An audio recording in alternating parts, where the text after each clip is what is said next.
Anda kembali bersama kami di Newsroom dan kita masih memperbincangkan terkait dengan menanti terobosan Mendikbud. Ya baik, ini di tengah tadi ada yang optimis, ada yang tidak optimis gitu dengan sosok muda ini, sosok pengusaha. Kalau dari Ibu Esti sendiri ini, bagaimana sih nanti melihat atau harapannya apa sih ke depannya terhadap Kementerian Pendidikan yang saat ini dipegang oleh Nadiem Makarim nanti 5 tahun ke depan?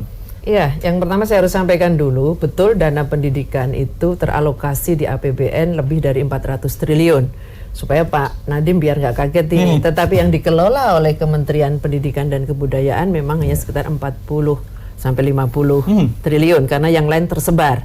Artinya kalau kita bicara dunia pendidikan memang tidak boleh berbicara semata-mata Kementerian Pendidikan dan Kebudayaan, termasuk yang sekarang penggabungan dengan Kementerian Pendidikan Tinggi.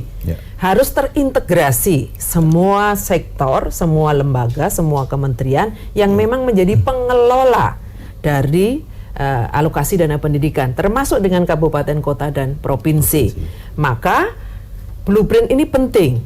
Untuk kemudian di dalam blueprint ini tidak hanya bicara soal Kementerian Pendidikan dan Kebudayaan, tetapi bicaranya adalah Kementerian Pendidikan dan Kebudayaan yang sekarang sudah bergabung dengan Dikti, ditambah dengan berbicara sektor-sektor pendidikan yang berada di kementerian-kementerian yang lain. Nah, kalau kemudian ketika kita berbicara apakah terobosan yang harusnya dilakukan oleh Pak Nadiem Makarim, maka yang pertama saya harus menyampaikan ini bahwa Pak Nadiem mungkin juga akan sedikit kaget karena di dalam kan sudah birokrasi yang sudah cukup lama berada di situ. Tidak mudah merubah pola pikir untuk dunia pendidikan kita dengan sebuah hal yang sangat baru.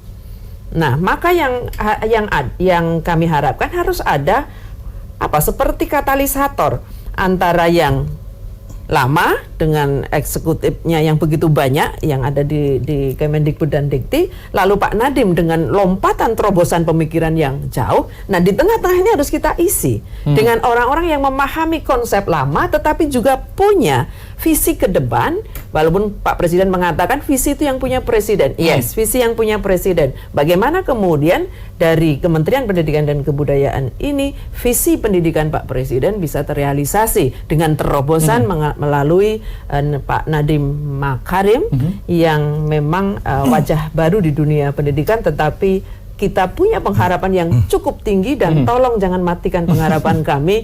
Jangan kemudian jadi awal nanti kalau ketemu dengan DPR, saya berharap sudah mampu menyampaikan konsep secara jelas kepada kami. Sehingga kami yakin, Pak Nadiem, yakinkan kami besok kalau kami ada pertemuan di rapat kerja yang pertama. Sehingga kami akan tahu bahwa Pak Nadiem Makarim memang akan mampu membuat terobosan yang kita percaya akan bisa dilaksanakan. Baik, Pak Indra, singkat saja Pak Indra pesannya untuk Mendikbud yang baru.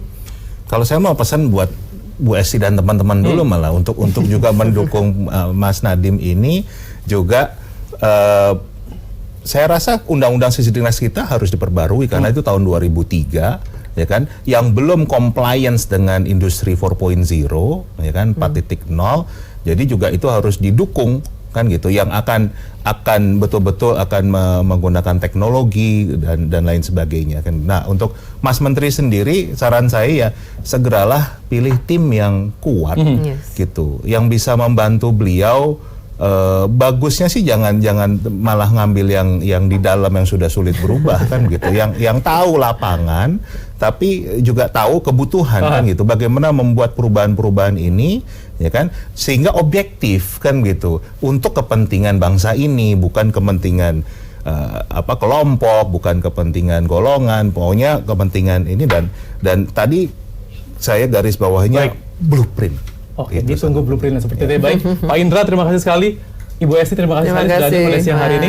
Dan demikian perbincangan kita. Jangan kemana-mana pemirsa, setelah yang satu ini masih ada informasi menarik lainnya. Di antaranya unjuk rasa massa di Hong Kong kembali berlangsung ricuh. Pendemo dan juga aparat keamanan terlibat bentrokan. Informasinya usai jeda berikut.